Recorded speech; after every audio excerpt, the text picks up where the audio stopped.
काय सांगाल, आज तुम्ही या ठिकाणी CP सरांना भेटायला आलेले, काय नक्की चर्चा झाली?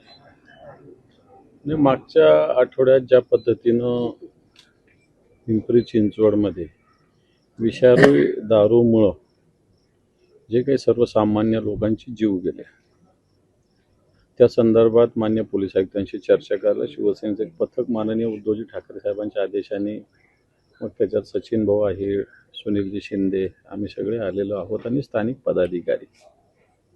खरं तर ही घटना दुर्दैवी आहे. लोक असे किड्या मुंग्यासारखे इथं मेलेत. आज ही आत्ताच्या घडीला मी माहिती घेतली तर 11 लोकांचा मृत्यू झालेला आहे. आज एक झाला आणि आणखी 6 जण हॉस्पिटलाइज आहे. मग अशा घटना होत असताना ह्या काही सहज होत नाही, आपोआप होत नाही. याला काहीतरी हिस्ट्री असते. पोलिसांनाही माहिती असतं की इथं काहीतरी चालू आहे, इथं काहीतरी अशा पद्धतीनं दारू विकल्या जाते जी विषारी आहे किंवा इनलिगल विकली जाते. आमचा प्रश्न असा आहे की पोलीस झोपलेले होते का?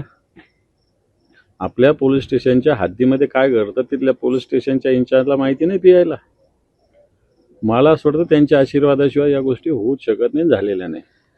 आणि म्हणून असे अधिकारी फक्त सस्पेंड करून काम होणार नाही, यांना आरोपी केलं पाहिजे, आरोपी केले, अशा प्रकारची मागणी. आता आम्ही फक्त CPंना भेटलो, पण 1-2 दिवसात DGंना आणि CM साहेबांना आम्ही भेटणार. आणि याच्यामध्ये एक्साईज आणि पोलीस, आपण पोलिसांना दोष देतो, पोलिसांचा जेवढा दोष आहे तेवढाच दोष एक्साईज अधिकाऱ्यांचा सुद्धा आहे.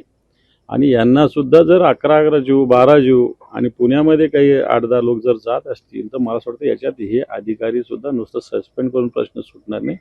यांना आरोपी केलं पाहिजे. आणि येणाऱ्या काळामध्ये एखाद्या पोलीस स्टेशनच्या एरियामध्ये एक थेंब सुद्धा जर अशी दारू विकली जात असेल तर तिथल्या PIवर त्वरित कारवाई केली पाहिजे. अशा प्रकारची भूमिका आम्ही ठेवलेली आहे. मला असं वाटतं ही भूमिका इथपर्यंत नाही राहणार. ही भूमिका निश्चित राज्याच्या DGपर्यंत जाईल, राज्याचे गृहमंत्री आणि जे मुख्यमंत्री त्यांच्यापर्यंत जाईल. आणि येणार का त्याच्यावर शिवसेना एक प्रभावीपणे आवाज उठवेल. जबाबदार सांगितलं ना मी, पोलीस आणि एक्साईज दोन्ही जबाबदार आहे ना, दोन्ही जबाबदार आहे. दिवसा ढवळ्या मुलं ड्रग्स घेऊन फिरतात, गांजा घेऊन फिरतात. मग हे कुठून येतात? हे सगळं कुठून येतात? याचे लागेबांधे कुठे हे तर शोधले पाहिजे ना. ज्यांचा मृत्यू झाला ते राज्य सरकारच्या वतीनं अशी मदत मिळावी यासाठी आम्ही प्रयत्न करू. 100% त्यांना मदत मिळू दे हे सांगतो. पालकमंत्र्यांनी यांना अपेक्षित बोलत नाही, याच्यात कोणी येणं न येणं ज्याचा त्याचा विषय. आम्ही इथं आलेलो आहोत, या सगळ्या लोकांना भेटलेलो आहे, अधिकाऱ्यांना भेटलेलो आहोत. त्याच्यामुळे मी बाकी कोण आलं नाही आलं मी काय याच्यात नाही लक्षात.